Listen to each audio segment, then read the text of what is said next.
আচ্ছা, তো শুরু করি ভাই, ঠিক আছে? ভাবি শুরু করে দিই। আউযুবিল্লাহি মিনাশ শাইতানির রাজিম, বিসমিল্লাহির রহমানির রহিম। আমরা দক্ষিণ মুন্সিপাড়া নিবাসী জনাব মোমিন মিয়ার মেয়ে, ওর নাম কি, রোকেয়া আক্তারের হাত জনাব তপা শাকিলের হাতে হস্তান্তর করা হলো। কি বলে কবুল।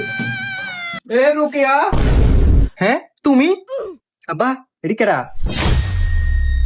হোয়াটসঅ্যাপ কেটাই রে? ভাবি কেডা গো? কি জানি কইতাম পারি না, প্রথম পর টাকা আইছে মনে হয়। কি কইছে? এ বিয়ে হইতো না?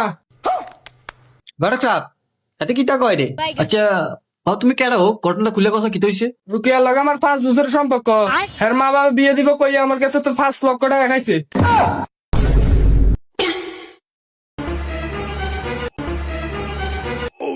আব্বা গেছে গা তো গেছে গা, ঘটক গিয়া এই যে তোর মায়ের আছে।